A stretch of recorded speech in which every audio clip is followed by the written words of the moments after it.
Welcome back once again to Mothlike TV and this third and concluding session of the 10-ball match between myself, Mike Holt, and Ken Lautner. It's a race to 7 with BCA rules, and as we resume play, it's me with the break and Ken is leading by 5 racks to 3.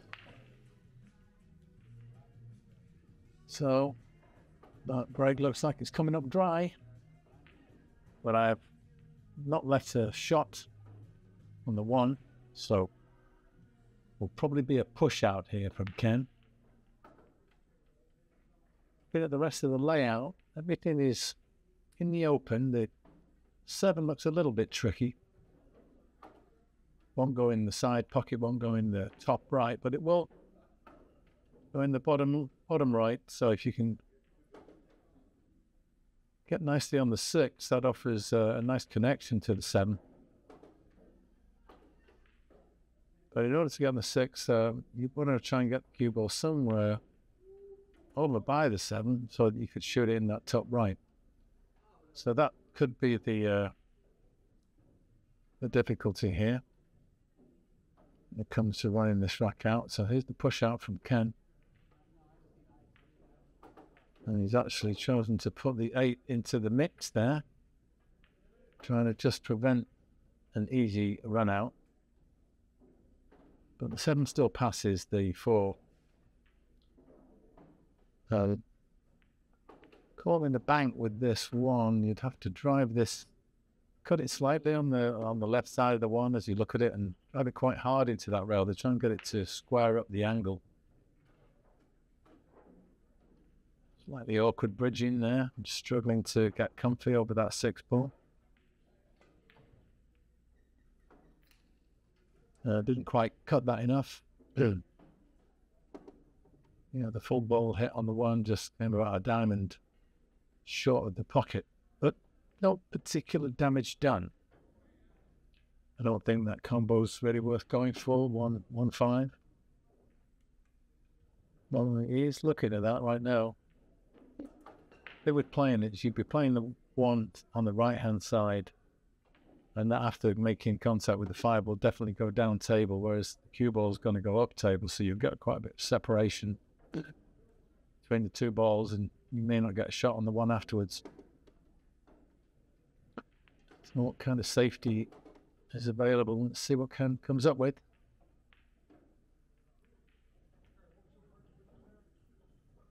Now, back into this 7 and 8 yet again. Now, that's made the 7 a little bit harder, I think. It being on the rail there. So, option maybe to try a thin edge. Come all the way down. Get capping these balls. Yeah, could it actually a little bit too thick. Thin, rather. And... right. Left a gap.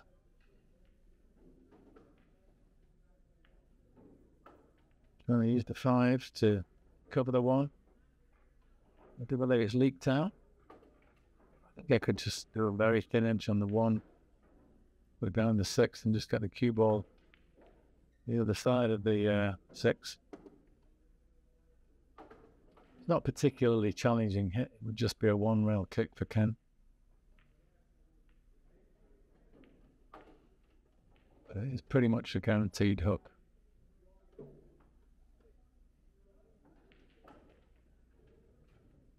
I'll try to find the gap down there behind the 8 to make it a little bit more challenging. But grazed the 7 on the way past. That's scuppered my plans. So a chance for Ken if he wants to attack. He only hit the right-hand side of the cue ball. But the 1 is available in the top left.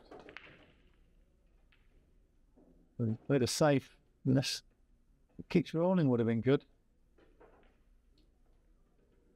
And the first straightforward opening of the rack belonged to me. Make this 1 now, he should be able to just hold the cue ball in a nice position for the 2. Don't be marginally below the pocket line. So in potting the 2, you could travel naturally up towards the 3.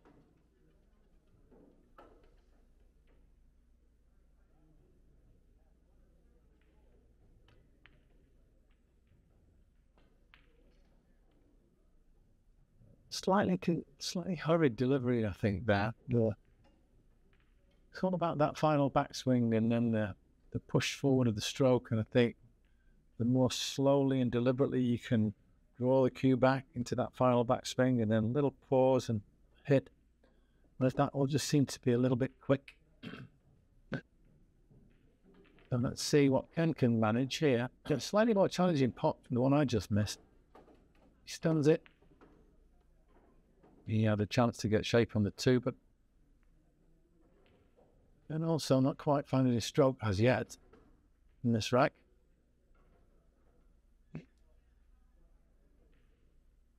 So now, second bite of the cherry.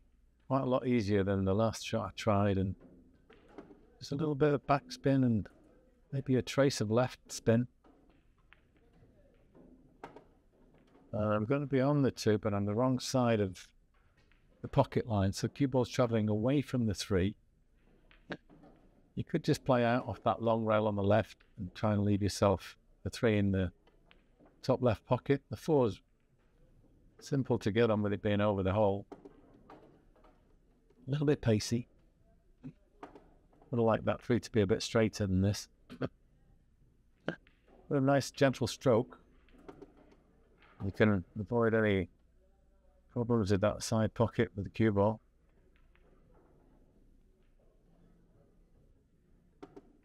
Nice angle here on the 4 to play just one rail at the table.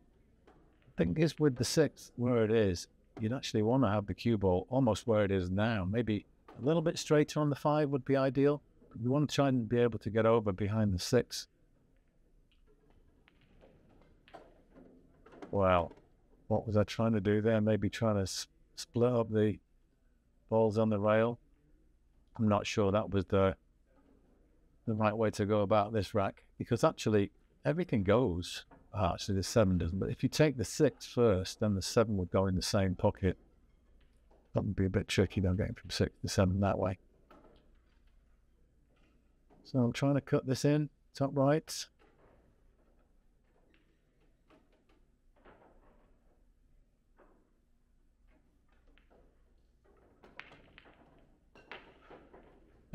Well,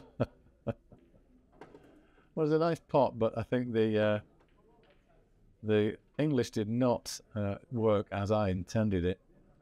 It seemed to check off that long rail on the left. I actually wanted to put bottom and right, so that when it hit that long rail on the left, it would swing around the angle and then come towards the 6. It actually looked as though it had drawn a bit of left on there, so hence the check in effect. So what options has Ken got? Well, doesn't appear to be looking at anything attacking here. Well, see, he'd lined up the shot in the top right. I mean, you could have lined it up nearly straight and just done the draw shot. Tried to draw straight into the 7. His attempted hook, shorter pace. But not left anything easy. And there's a very thin cut off the left of the 6, trying to leave it on the rail. Or this option. I got a very good cue ball, but that was the bank line for the 6 in the top left, so got to be careful when playing hooks. You don't pocket the ball. So I've now got to get out of a trap of my own devising. It looks like just a simple one rail kick onto this 7. I'll try and catch it on about half ball if you could, just on the bottom half of the 7 to get some separation.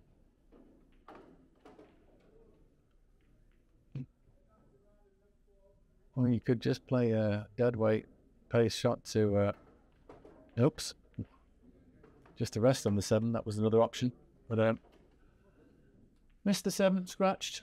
So now Ken's got a chance here. I think he can play the 8 through that gap. He's just looking. Yeah, it's tight, but I think it goes. And you could, as I was talking about earlier, you could make that 7 almost straight and try and put it in the top right and draw back into the 8. So you just nudge it a bit closer to the bottom pocket. But fairly confident the stop shot gives you an option on the 8. Again, just making sure he's giving himself the right angle.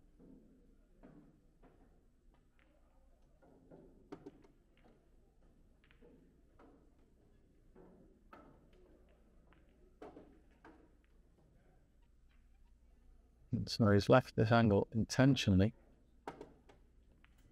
Not sure if he's going rail first, if he's trying to go 8-ball first. Seems to be aiming rail first.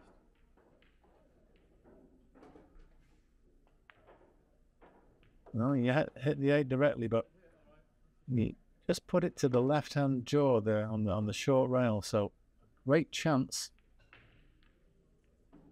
now to get this match to 5-4. I think you just want to play one rail with a little bit of left to try and get above the 9. Somewhere where the cue ball is now would work just fine. This is also pretty good. You just drop this in, roll forward, and get that cue ball close for an unmissable 10.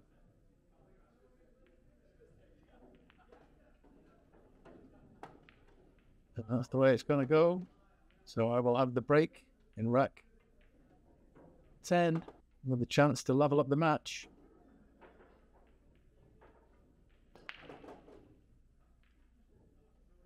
A bit of a better break than the last one, but once again, nothing down. And this time, Ken has a direct shot at the 1 ball. Little cluster there, the 3, 7, 6, 1 and 9, they're all, in fact the 5 is also in that little area. But the 1 will pass the 5 into either of these bottom 2 pockets, and if you played it in the bottom right, the ball would naturally go over to the long rail on the left with a bit of backspin. So skidding cue ball, sliding cue ball as it hits the 1. And then you get the 1 in the 2 in the right side pocket, I believe. What hits it a bit too thick. And then the 1's run safe. A big wall of balls to try and hide behind. Looking at it from here, I'd say you can just bang that 1 almost full in the face. Try and find the gap between the 9 and the long rail. And just come down below the 7, 3 and 6 and leave the cue ball up there. So that's one option. I tried a thin cut with a lot of English. Got it too thick, but I've been a bit fortunate there. A good roll of the ball to get that hook. And I think Ken may be going for the short stick here. With the 1 being quite close to the pocket, you've got to fancy this jump if you can get up and over that 2. So showing us his dart technique.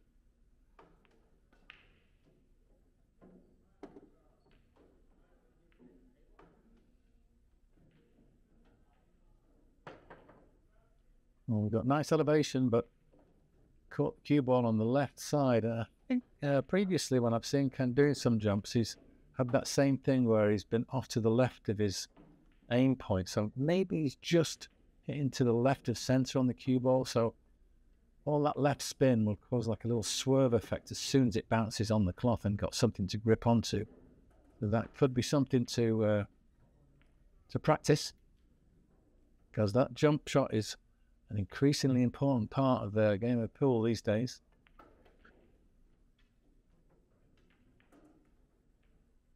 A little draw back here. Didn't quite get enough movement on the cue ball, but 2 still available in the left center. The natural path of the cue ball is going to run towards the middle of the table. And you could make the 3-9. I'm just seeing there's not a big window if you want to try and get straight on the combination. And you always do want to try and get straight in behind it if you can. But in this instance, I think I may err on being a little bit short straight so I don't run into the potential of hooking myself behind the 8 ball. It's still fairly makeable. The issue is with this, you don't want to hit it too hard and have the 3-ball run away. It may just drift slightly down table after hitting the 9. And then get the cue ball just to play off the rail and back out. Okay, that looks pretty good. I'll probably have to take it in the bottom pocket, although it's slightly off angle. So call the side, very, very thin, but I can just float down, hopefully miss the 10, and come around for the 4. And this angle looks nice. Just a little draw back, maybe a stun across a few inches or draw back a few inches. That's where you're going to want the cue ball. There's a stop shot on the 5. We'll leave the 6 in the top and the 7 in the left center. And it's all looking possible here. So just mind your work. Be a bit careful.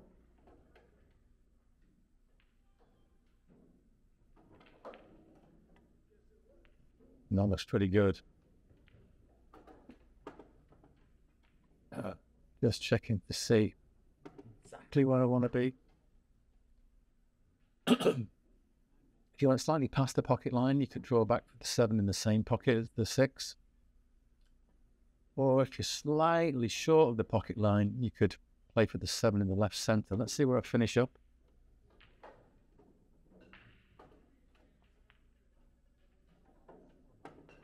It looks like the angle is for the 6 in the top and the 7 in the center. Just have to watch out. Obviously, you're going to be traveling toward the side pocket with the cue ball, so and a little bit too much angle to just hold it, I think. May want to play off the right-hand long rail. So, in which case, playing forward, you end up having the 7 in the bottom right.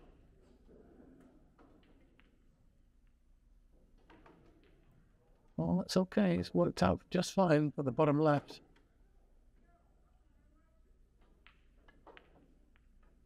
And then just check the angle. Want to be just off straight on that 8 ball.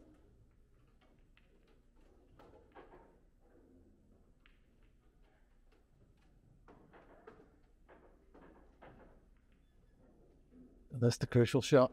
Get right on the 8. You should be out. I think I've given myself an almost straight angle, so I can draw directly back, I think, here, without touching the long rail. So it's about precision, judgment of pace.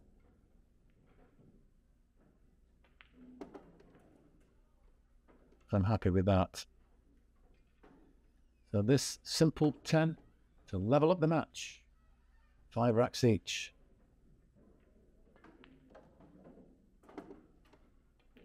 And I will be breaking in rack 11. Can I take the lead?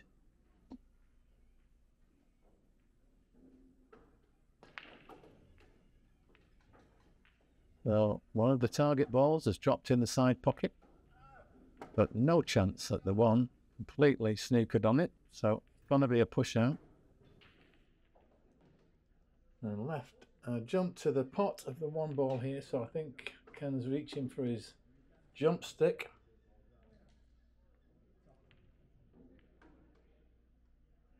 So, you recall we were talking about him going slightly to the left of his desired line last time. How did he manage here? Well, that time he was caught the one slightly to the left of where he was aiming, so he put it to the right. So once again, yeah, the cue ball did squirt slightly to the left, as with the previous jump. But that's certainly not bad in terms of a roll.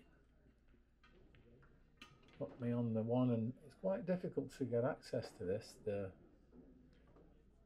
4 and 9 are stopping the 1 rail kick off the short rail. I think the 5 is interfering slightly with the kick off the long rail on the right, so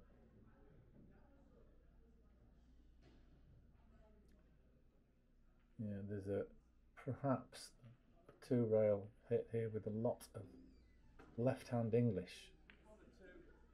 As much of this short rail as you can. Get close to the 6 and then lots and lots of left-hand side. Not quite enough, I'm afraid. So that gives up ball in hand for Ken. And the way these balls are, it's a great opportunity to get 3 fouls here. Certainly not a great run out, but he could. Can he play the 1 onto the 10? If he can, then that's the shot to play for sure. I'm not sure if the 3 is blocking. He's looking at it. In my experience, Ken's pretty good at these combinations, so if it goes, I do fear the worst.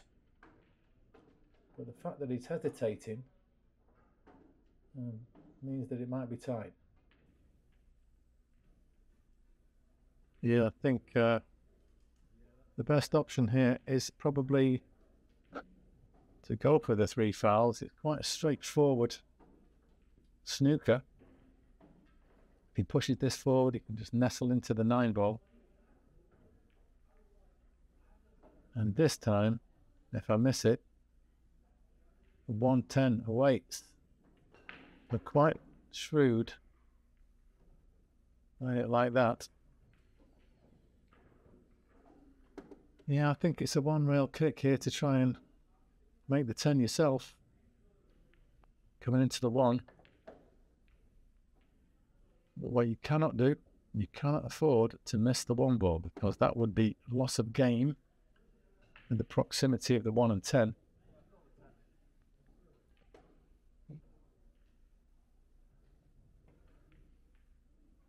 But made contact with it. Had I hit it a bit harder, might have had a chance to carry on forward and knock 10 in, but I'll settle for that.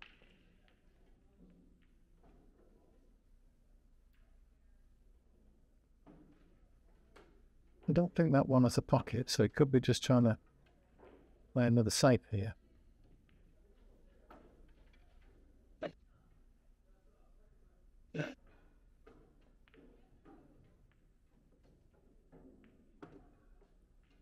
Yeah, he's got the cue ball glued to the 8. That's very nicely done.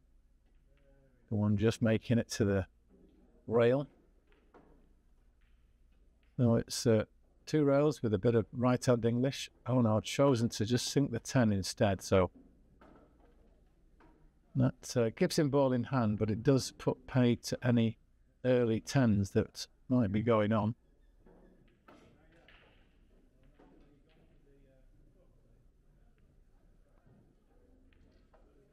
I'm not sure if it was essential, but it was a tough hit on the 1. And quite common when the 10's over a pocket to do that when you're in a spot of bother. But he could be going for his 3 fouls again here. If that's the line he's putting the 1 ball on, almost shooting towards the quarter, which is under the rail. That's going to bounce off there and go behind the 3, 10, 6, so on beyond those balls. And the 1's going to be over on the right-hand long rail, approaching the 5. Now here we are. That's a very nice shot. This is now, would be my 2nd foul if I missed this. The tough one to hit. You can't go to the left-hand long rail. What you probably have to do here, I'm looking at jumping over the 4 to hit the long rail, the short rail behind the 1 and catch the 1 from below.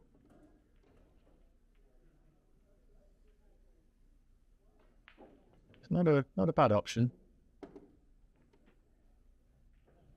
I'm not sure about jumping that way.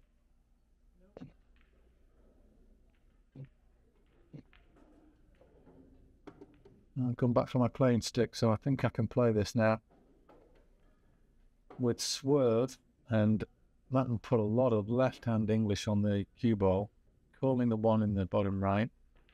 You've got a swerve to the point on the rail. you think you need to hit, and then the side should do the rest. And that was a miscue, I'm afraid. So I am now on 2 fouls, and surely this is going to be a chance to refoul me and win the game.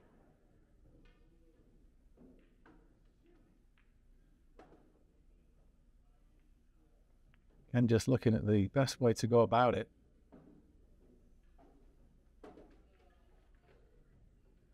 I find with these, I try and get the one ball or the object ball as straight as possible, just off straight, and play with follow, so that you can predict the path of the cue ball and you can just roll forward into a snookering ball and get a kiss on that full ball. But he's using a bit of backspin to try and get behind the 3 here.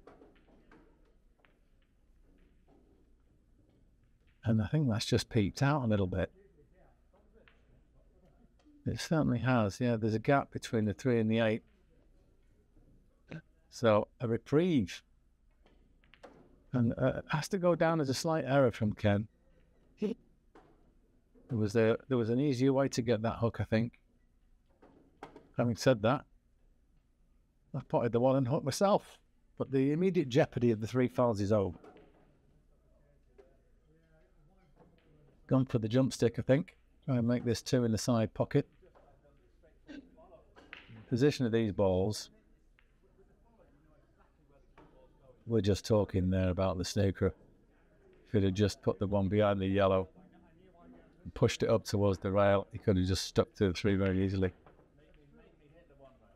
Yeah, just having a debate about that. Now, see, the trick with this one is to try and jump and land just before the 2. It's quite a close jump, but the 3's not in the way. It's actually the edge of the 10 that you've got to get over.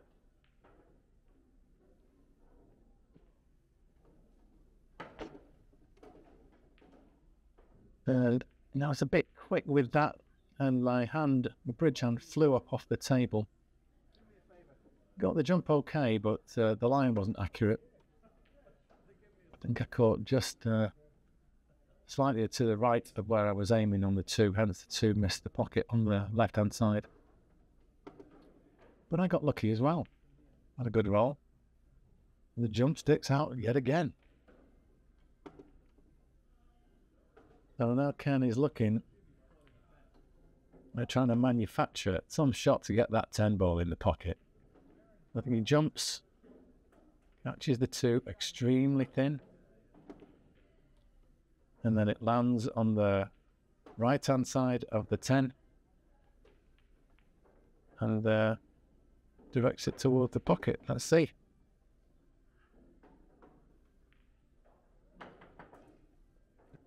Well, it's a fair shot, good hit.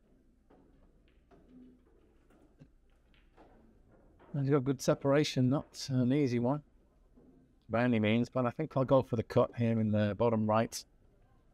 He was going to travel over, hopefully find that gap between the 6 and 10, which would leave the 3 in the same pocket as the 2's going into right now.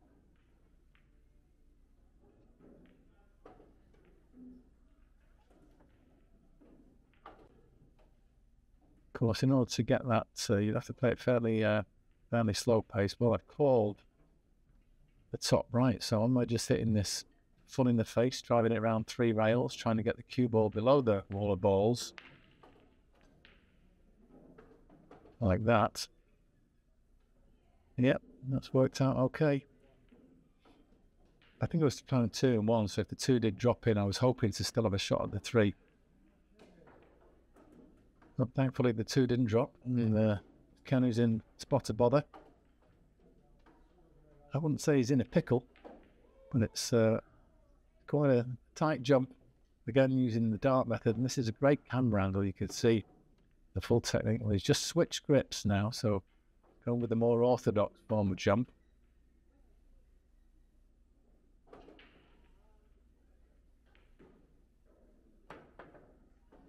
It doesn't get over the 6. So I get ball in hand. And this is a great chance now But the 3 ball, I think, now has been blocked by the 4. It will not go in the right center or top right, but it does go in the 3 pockets on the left-hand side.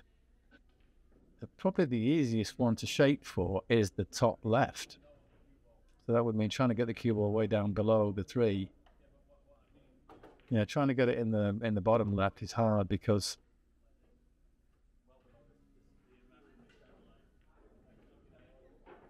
just talking about previous jump shot.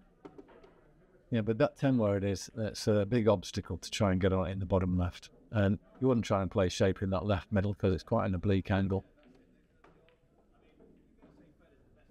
And we're just having a continuing debate about the jump.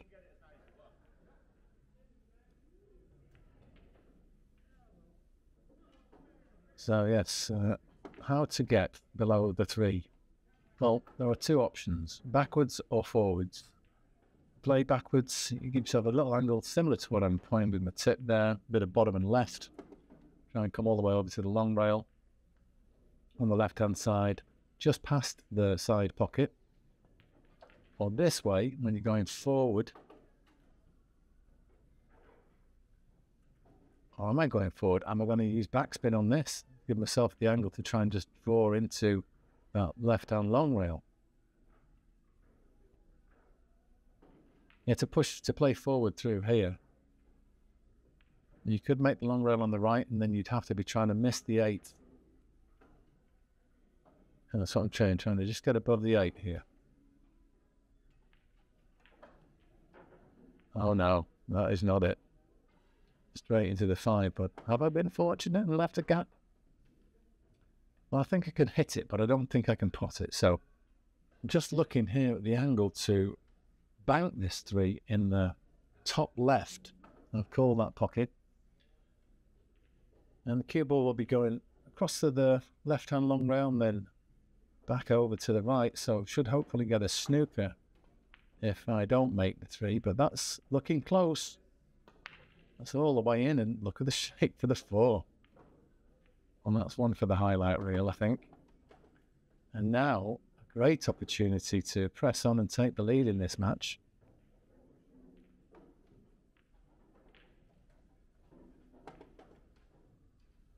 A bit too much movement with the cue ball. If I'd have stopped just below the pocket line, would have been very easy to get up for that 6. But now I'm having to put the bridge on the table. It looks like I've gone slightly past the pocket line. Maybe I can cheat the pocket a bit and try and draw straight back, or it could be that I'm having to cheat the pocket a bit on the other side and push forward off 2 rails. So I found a way to make it a bit complicated here. Just a little careless on that 4.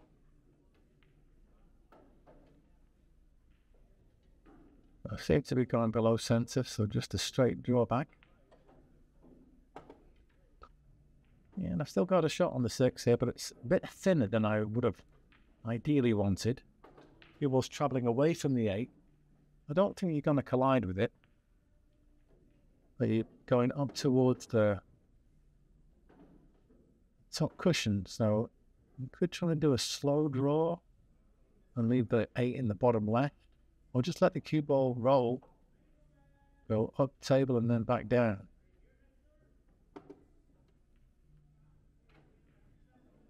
And then whether you put a little bit of right English on to make sure that you're going to have a shot of the 8 in the side or the bottom corner. So I applied it up and down. Just come a bit too far. But once again, it's still makeable. Now looking to see if I just baby it, how far up will the cue ball go, and still have a shot on the 9. You don't really want to be tickling these. I'm going to try and let you stroke out a bit, but I'm close to the rail. I think if I just try and roll it pocket weight, I'll be quite a distance away from the 9, so it might be worth playing off that top cushion. Well, Missed the 8. And that was a great chance that's gone begging. But hardly surprising, the little inaccuracy on the 4 to the 5 led to more inaccuracy on the 5 to the 6, and then ultimately a missed pot. So a chance for Ken to punish me now. I think he can just do a stop shot in the corner and then I'll have a nice angle on the 9.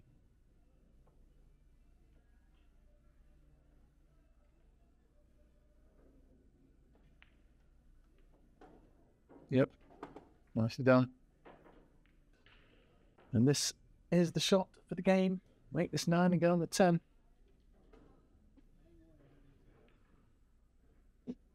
I think you just, when you can follow forward, but you're passing across the pocket line with the 10, you're going to be quite close to it. So you could try and just put a little bit of stun in the shot and get behind the 10 in the same pocket.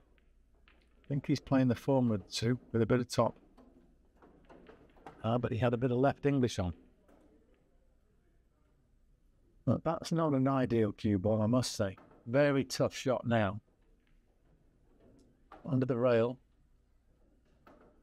You've got to cue these smooth and stay completely still. Watch the head. And try and keep his head locked to that cue. But I think you may have seen the backhand went out to the right as he struck there, and the cue ball, I think he was just playing slightly across it. And it's these overcut the 10. And so I'm quite grateful to come back to the table with a relatively easy shot here to take the lead at 6-5.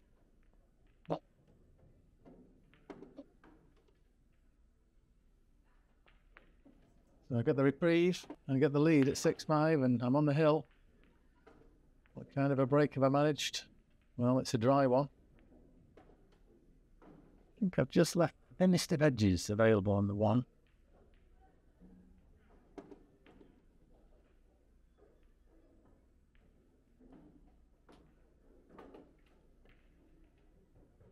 I'm not sure if that's actually cuttable. I think it probably is. Mighty fine. Well, not sure what he was playing there. You've got to think he was trying to do some sort of a safety, maybe behind the 6. But this is a nice opportunity now with these balls really well spread out. You can get good on the 2. The 3's waiting. 4's in the middle of the table. The 5's waiting. 6, 7. Well, they're all by pockets now after that. So I think you play for the 2 in the left centre. Just play out off 1 rail. Now you trace the left-hand English. Overcooked it. Yeah, that's a bit of a disappointment. This should have been straightforward. Now it's far from it. Dropping the cue and everything. Just looking to see now, if I cut that 2 in, where I really want to be on the 3, you can either try and baby it, try and just hold the cue ball, or you can let the cue go and you'd be playing around 3 rounds, but there you've got to avoid the 6 on your way round. I'm not sure about that. I think if anything, I'd just play the slow roll. Try and leave myself as full as possible on that 3. Oh, hang on a minute. Going below centre. I'm trying to draw off the short rail here.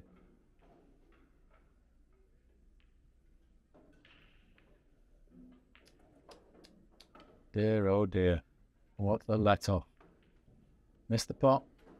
Got away with it though. Not left to 2, but really that was a golden chance to seal this match. And it fell apart with a careless shot in the 1. Just poor speed control.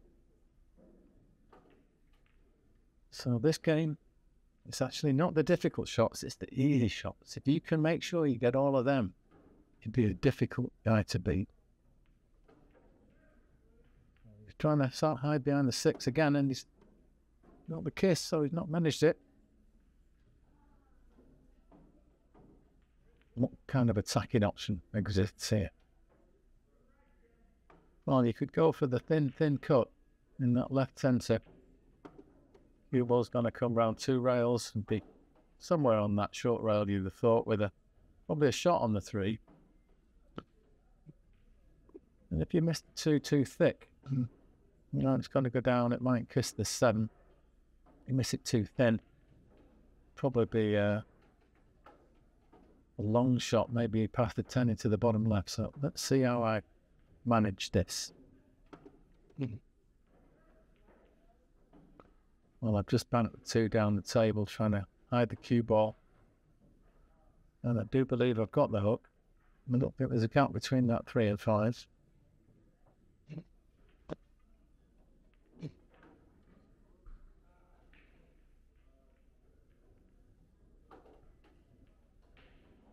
What did I just say? He's obviously got a sight of it. Yep, there it is. And that's gone nice and safe. That 2 looks to be tight on that rail. So you've got to watch out for the double kiss if you're playing this as a safety. You've got to go extremely thin on the top side of that 2. And then try and bank it down somewhere in the middle of that short rail. No middle left English, try and get between the 9 and the 5. I just grazed the 9 on the way past. I believe there's a gap once again. Whether he can hit it on the left-hand side and try and call in the 8th, I do not know. Looks as though he's got the full ball to look at.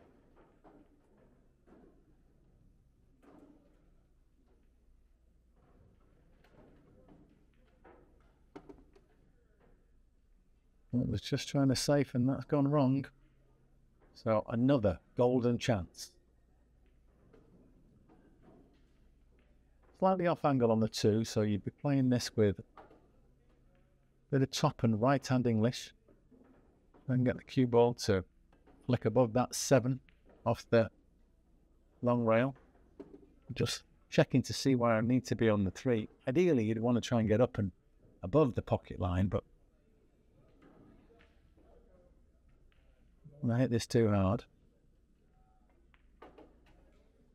Well, just grazed the 7 there. So I've finished slightly off angle. Once again, I'm going away from the next ball when potting this one. Well, the 4's available past the 8 and 10 in that corner. I'm just seeing there if I just do my slow roll, that's where I should end up.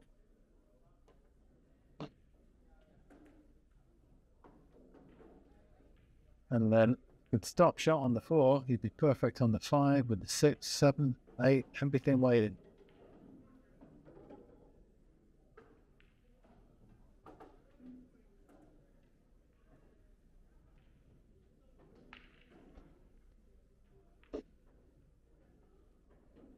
Oh, but that a little bit too soft, would you believe? Still makeable, this 4, but if I'd gotten another 6 inches out in the table, it would have been a bit easier.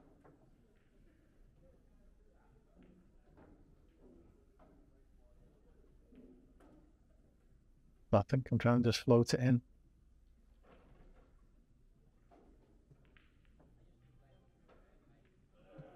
That's a poor shot.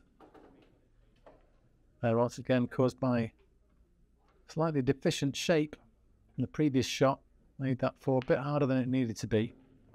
I think I've been a bit fortunate because it's rolled just far enough to be unavailable as a pot behind the 10.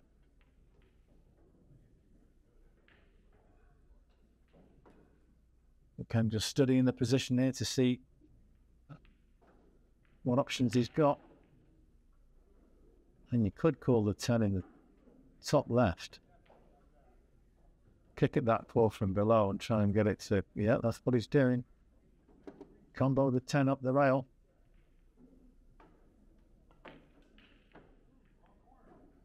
Well, it went in the wrong pocket.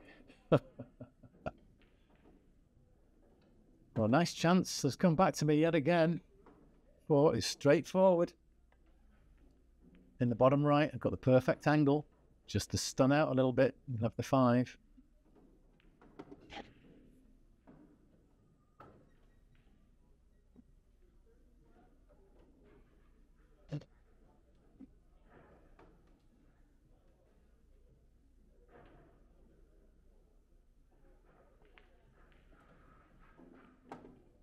Now 5 to 6 looks to be a little bit straight. May want to cheat the pocket so I could play off the right hand long rail and get the cue ball closer to that 6.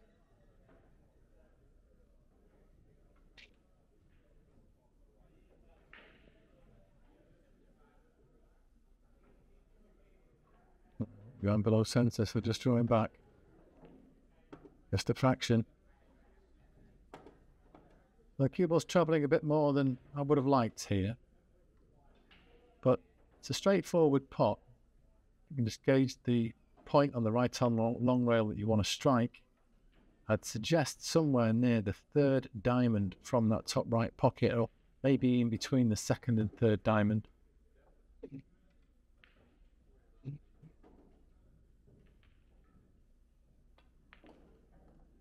Well, I've gone slightly above, so between the 1st and 2nd diamond. So got the 7 in the bottom left now. It's become a little bit trickier.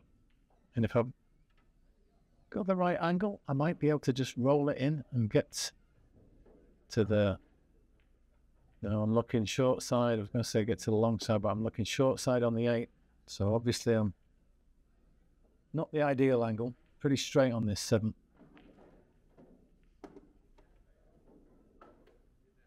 Got to gauge the pace. Don't want to follow it in.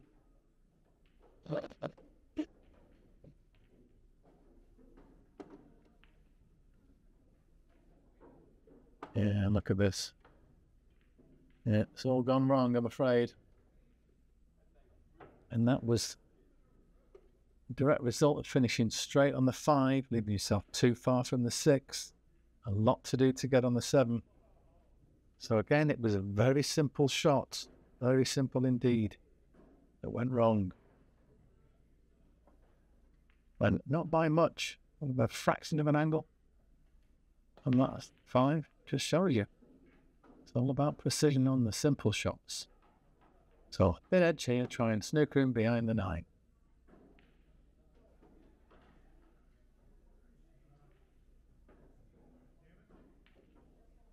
And that turned out nice. So Ken's got a kick at this. Get safe to save the match.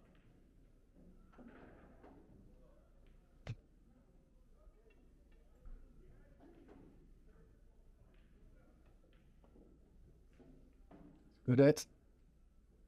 Where's the 8 ball finishing? It's over the hole, you know.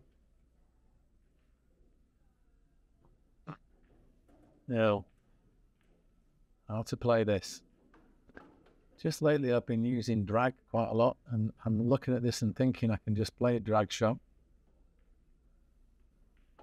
So that's a lot of backspin on it, which dissipates en route to the 8. So slowing the cue ball down, you initially are able to hit it quite a lot harder. And by the time it hits the 8, just becomes a slow roll, and should leave me the 9 in the side pocket. There are options available. You could just play a plain ball. Yeah, that line has not worked out at all. I've kissed the 10. The drag didn't fully dissipate, so the tangent line was a bit wider than it would have otherwise been. Now, well, what do you do with this 9? You can't make it in the top left. It's super thin in the top right. I'm just trying to see if that's a possibility. Another shot I'm looking at here is potential bank in this bottom left. I think you can hit enough of the 9 to do that, so that would have been another option, and perhaps a little easier than this super thin cut.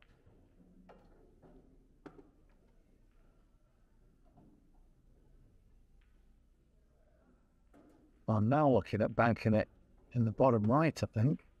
Yes, I am indeed. So maybe the bank in the bottom left's not available.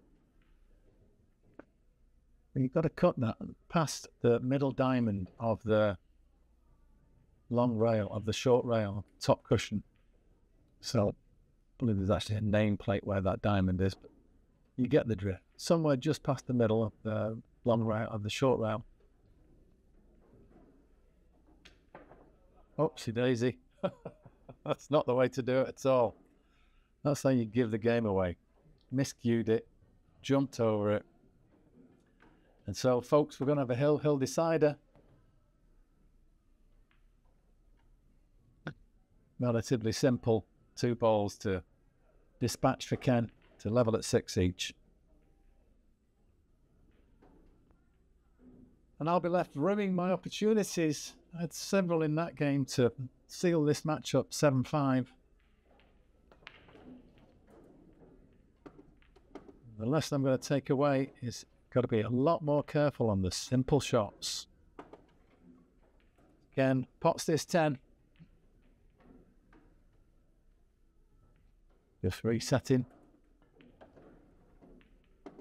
There we go. So Ken with the break in the 13th and final frame.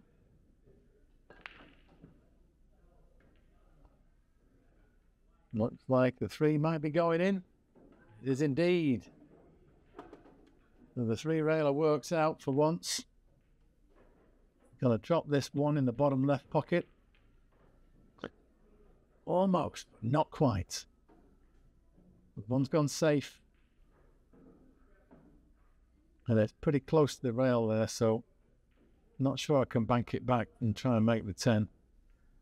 Just playing safe. But Ken, you know what he's like with these combinations. He's seen a shot here.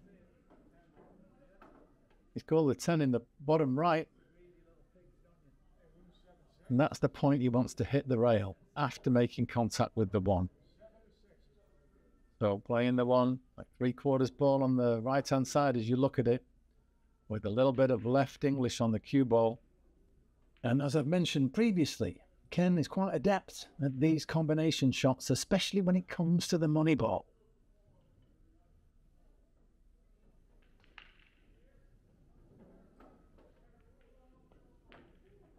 Oh, and there it goes. Well played, Ken. That's a fantastic shot, and he wins by 7 racks to 6.